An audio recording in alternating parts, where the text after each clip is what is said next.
Welcome back to Power CEOs, the truth behind the business. If you're just tuning in, you're going to want to go to nowmedia.tv and go to shows and click on Power CEOs. Why? Because we have had amazing content today. I've got Jennifer Cahill in here. We have talked about so many things. We've talked about how to stay energized no matter what you're doing, especially if you're jet setting and you're traveling to different business meetings. We've talked about sleep hygiene, how we need to set ourselves for success and be the absolute best person that we can be. We've talked about psychological safety. And right before the break, we talked about there's a lot of generational challenge that's happened because for many, many years, it was not okay to talk about emotions or feelings in the workplace, and we're now shifting. So how do we get the people who have been ingrained in this, no, I'm flat affect, I'm not going to show any emotions at work, and merge that with the younger generation where we're looking for that psychological safety? And Jennifer, you ended before the break with small approximations and positive reinforcement. I would love to take that to the next step because we hire a bunch of people, especially you're in a startup, so you hire a bunch of people. I know you have an app who helps you with this, so I'd love to get a weigh in on that as well. But what is it that we can do to put our biases away, our intrinsic biases based off of how we've been raised or what we've always done? How do we get that judgment-free zone so we can truly come together as a cohesive team when we all have our own experiences that we're bringing to the table? Jen, I think it takes practice. And the greatest thing, I know this is not what everybody wants to hear, but it does take practice and a lot of compassion for yourself and others. I think if I could give a gift to every one of you in the world and to every person I've ever met, it would be the gift of compassion. Because speaking as a recovering jerk, hi, I'm Jennifer Cahill, I'm a recovering jerk, nice to meet you, I apologize.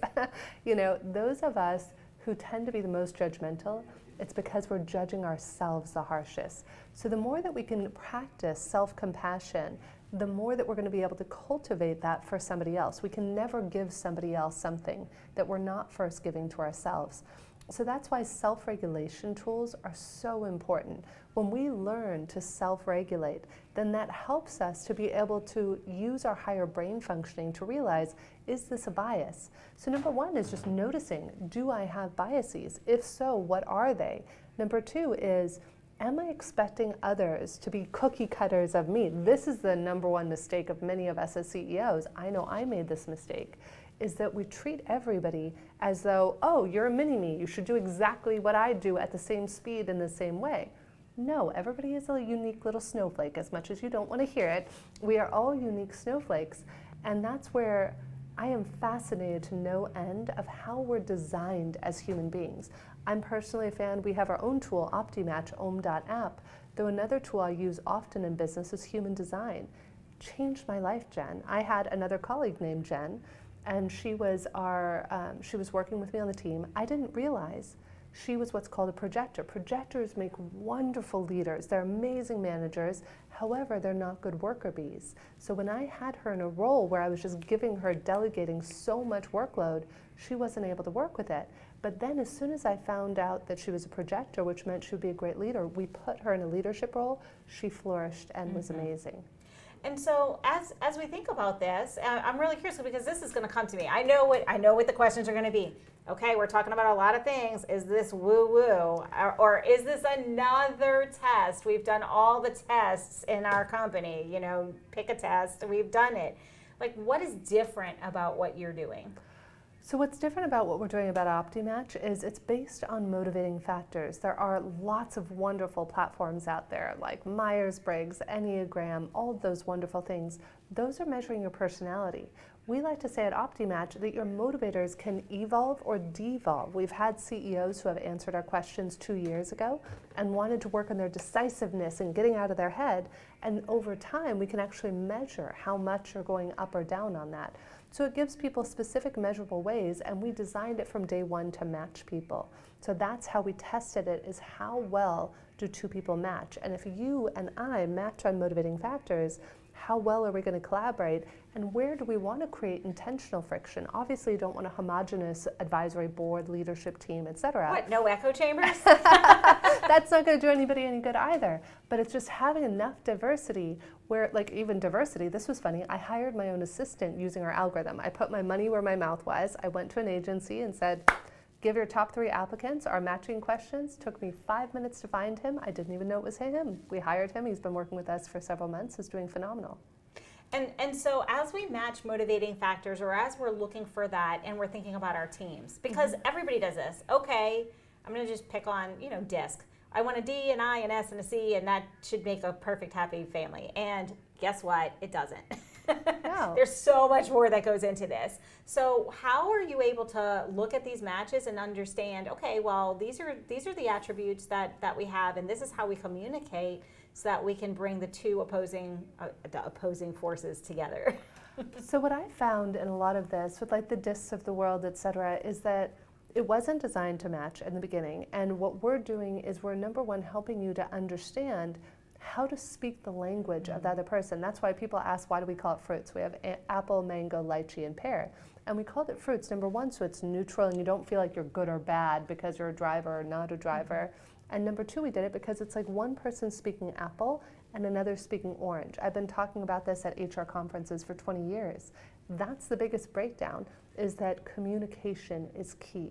And there's a huge, what would I say, a communication epidemic in the world. This is where you and I were talking before we went online about AI. I was saying how I taught a ChatGPT class early when it was being released.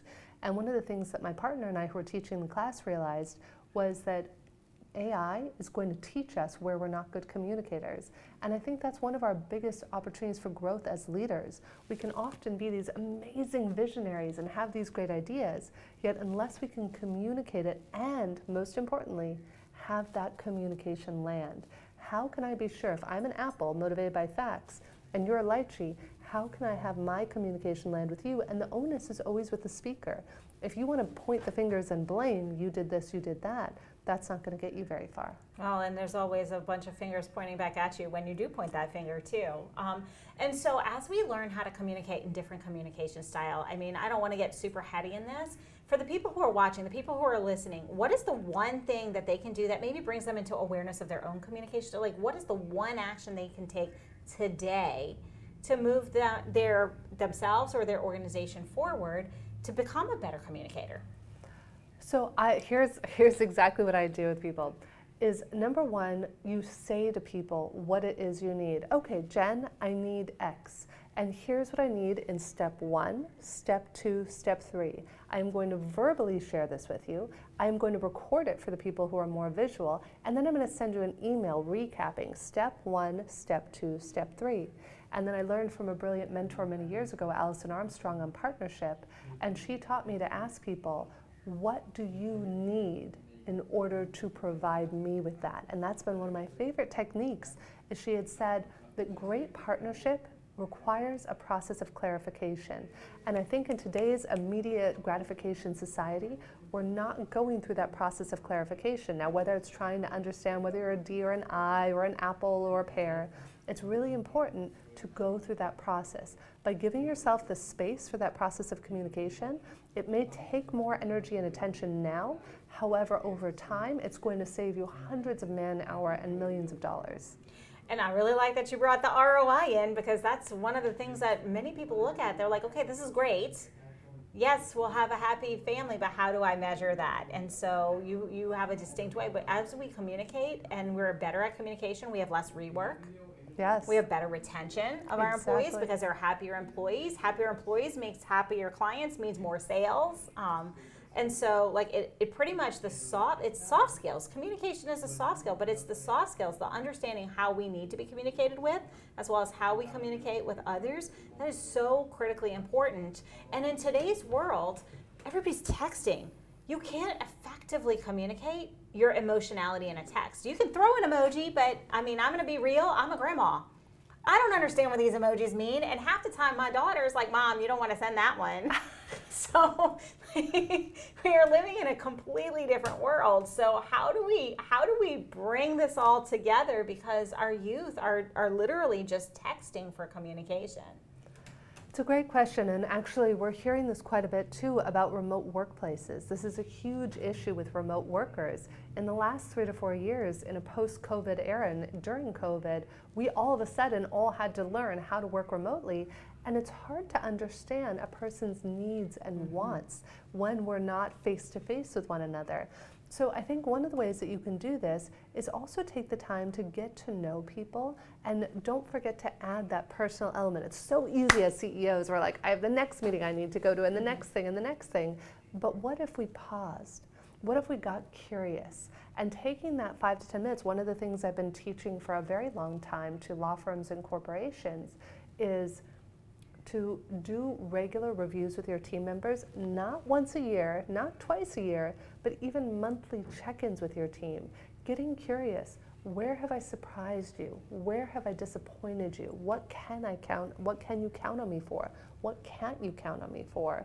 You know, these sort of things are going to help to foster a great community. When we went through our acquisition about 6 years ago, the whole team stayed intact post-acquisition, and the company continues to remain profitable 6 years later. That's so amazing. We do have to take a brief break, unfortunately, but we will be right back after these messages.